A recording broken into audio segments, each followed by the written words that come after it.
Assalamualaikum warahmatullahi wabarakatuh. Bersama saya Ustaz Muhammad Hanif bin Muhammad Jasni dalam segmen soal jawab mengenai kemuskilan agama. A'udzubillahi minasyaitanirrajim. Bismillahirrahmanirrahim. Iqra bismi rabbikal ladzi khalaq. Khalaqal insana min 'alaq. Iqra wa rabbukal akram. Segmen ini diwujudkan adalah untuk memberi penyelesaian, memberi pencerahan kepada environmental technician yang mengutarakan permasalahan dalam agama. Dalam segmen video ini kita akan mengupas dan memberi pencerahan mengenai kemuskilan agama. Sama-sama kita telusuri. Soalan pertama daripada Ariel Shah Atria Shopping Gallery yang berbunyi, apakah hukum solat di masjid ketika waktu pandemik ini? Okey, seperti mana yang kita ketahui, waktu pandemik ini ialah wabak COVID-19 di mana penyakit ini boleh berjangkit dalam beberapa keadaan, dan salah satu keadaannya ketika bercampur ramai orang sesak, itu kadar untuk berjangkit sangat tinggi. Oleh itu, pada waktu yang tidak boleh dikawal lagi penularan wabak ini, maka larangan untuk solat di masjid dilaksanakan. Tetapi mengikut keadaan, ada setengah tempat dibolehkan hanyalah qari'ah saja, di tempat yang lain hanyalah diboleh 12 orang, 20 orang ataupun 50 jemaah. Sekiranya satu tempat itu kadar wabaknya tinggi, kematian yang tinggi, maka dilarang sama sekali untuk melaksanakan ibadah solat di masjid. Ingat, bukan larangan solat, tetapi larangan tempat solat sahaja. Sekiranya keadaan kembali terkawal, kadar jangkitan turun, kurangnya kematian, maka kita boleh beramal dengan keadaan yang biasa. Sebab itulah keputusan ini dikeluarkan oleh Jabatan Agama disebabkan menjaga kemaslahatan ummah, iaitu dalam konteks maqasid syariah dalam penjagaan nyawa. Satu tanggungjawab yang sangat besar untuk memelihara nyawa rakyat. Sekiranya tidak dibendung, akibatnya sangatlah tinggi. Soalan yang kedua daripada Hadriza Depoh Maluri yang berbunyi, adakah kita benar-benar terpelihara daripada melakukan maksiat jika kita memelihara solat? Okey, sebagai manusia, ini yang penting kita perlu ingatlah, sebagai manusia kita tidak akan terlepas daripada melakukan kesalahan ataupun dosa. Sebab apa? Sebab kita manusia yang biasa, hamba Allah. Jadi kita ada kelemahan, iaitu kita akan melakukan kesalahan. Tetapi dalam Al-Quran, dalam surah Al-Ankabut, Allah berfirman, A'udzubillahi minasyaitanirrajim. Utlu ma uhiya ilaika minal kitab wa aqimis salah innas salata tanha 'anil fahsya wal munkar wa la zikrullahu akbar wallahu ya'lamu ma tasna'un. Yang bermaksud, bacalah apa yang telah diwahyukan kepadamu dari Alkitab, iaitu Al-Quran, dan aqimus solah, dirikanlah solat. Sesungguhnya solat itu mencegah daripada kemungkaran. Inna salata tanha 'anil fahsya wal munkar, dan perkara-perkara keji dan munkar. Dan sesungguhnya mengingati Allah itu adalah lebih besar dari ibadat-ibadat yang lain, dan Allah mengetahui apa yang kamu kerjakan. Dalam konteks ayat ini jelas menunjukkan solat mampu memelihara kita daripada melakukan maksiat. Sebab apa? Semakin kita memelihara solat, maka kita akan dekat dengan Allah. Kita akan sentiasa ingat Allah, hati kita sentiasa berzikir dengan Allah, mulut kita sentiasa basah dengan zikir-zikir kepada Allah. Jadi Bila kita sentiasa mengingati Allah, melaksanakan salat, kita tidak berpeluang untuk melakukan maksiat. Setan pun tidak ada peluang untuk mencelah. Sebab apa? Kalau kita tidak melaksanakan solat, tidak berzikir, itu adalah peluang syaitan dan iblis untuk dekat dengan kita. Jadi tugas syaitan itu ialah membisik. Yuwaswisu fi sudurin nas, dia membisik, buatlah tu, curilah tu, tidurlah, tak payah buat kerja, supervisor bukan nampak pun. Itulah tugas syaitan, sentiasa menghasut untuk membuatkan manusia itu melakukan kesalahan, iaitu maksiatlah, tambah-tambah lagi yang lebih besar. Jadi dengan memelihara salat ini akan sentiasa hati kita ingat Allah, takut Allah. Takut Allah ini bukan takut seperti takutnya manusia. Kita takut dengan Allah, kita bertambah dekat dengan Allah. Tetapi kalau kita takut dengan manusia, kita dekat tak dengan manusia tu? Tak kan? Takut manusia, kita akan jauh dengan dia. Itu bezanya takut Allah dengan takutnya makhluk. Perbezaan yang sangat jauh. Jadi cubalah dengan sedaya upaya untuk tidak melakukan kemungkaran. Jika kita terjebak ataupun terlaku membuat kesalahan, maka cepat-cepatlah kembali kepada Allah. Cepat-cepatlah memohon taubat.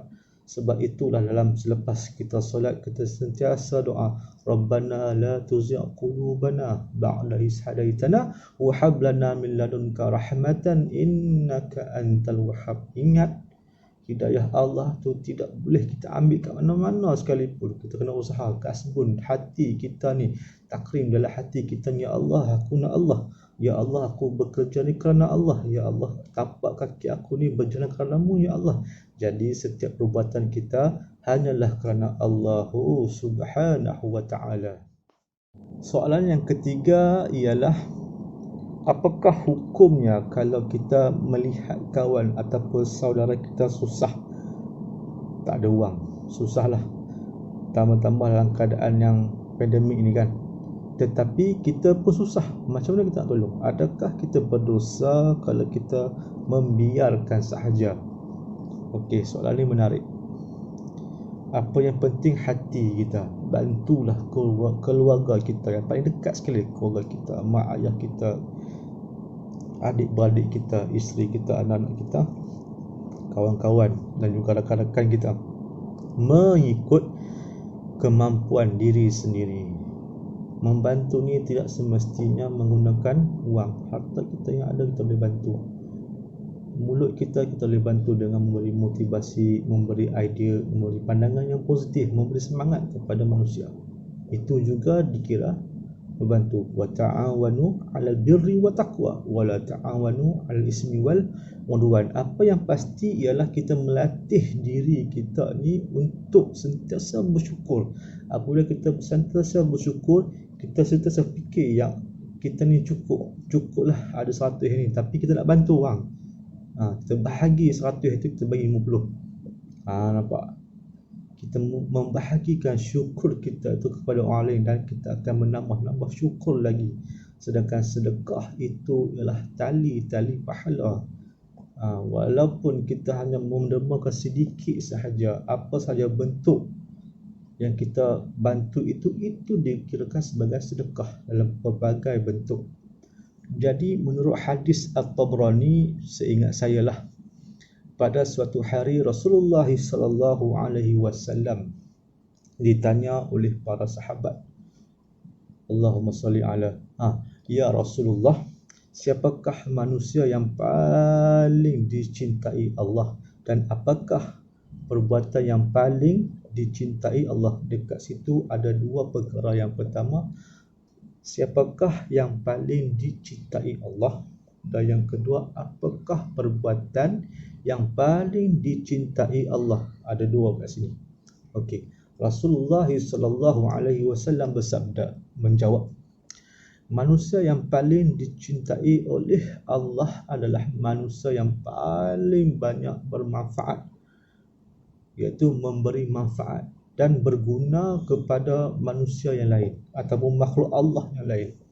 Sedangkan perbuatan yang paling dicintai oleh Allah adalah memberikan kegembiraan kepada orang lain, atau menghapus kesusahan orang lain, atau melunasi hutang daripada orang yang tidak mampu nak bayar hutang, dan memberi makanan kepada mereka yang sedang kesusahan. Itu lebih aku suka daripada iktikaf di masjid selama 1 bulan. Nampak tak? Ada 2 kategori. Yang pertama yang dicintai Allah, iaitu orang yang sentiasa memberi manfaat kepada orang lain.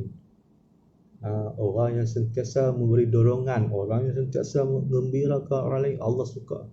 Yang kedua sekali, orang yang sentiasa membantu manusia yang lain, memberi makan, melunaskan hutang, memberikan kegembiraan, memberikan motivasi kepada orang. Itu yang dicintai oleh Allah. Kerana apa?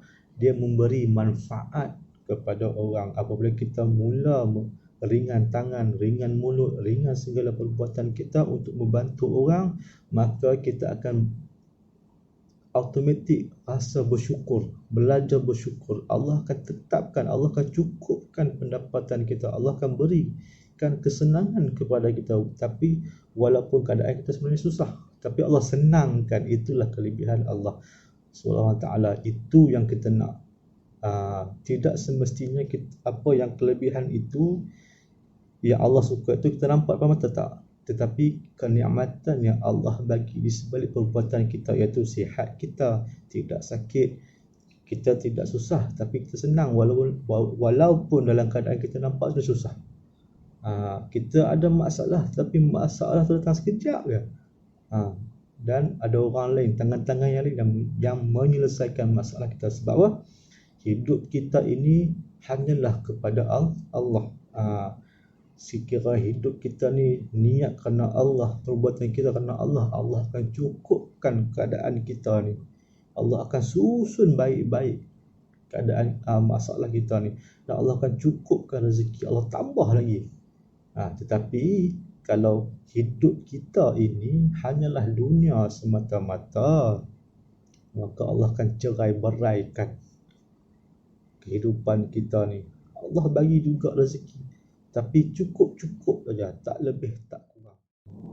Alhamdulillah, kita berjaya menjawab 3 soalan yang diutarakan oleh environmental technician kita. Mudah-mudahan dengan pencerahan yang diberikan dapat sedikit sebanyak memberi pencerahan dan kefahaman anda dalam agama Islam.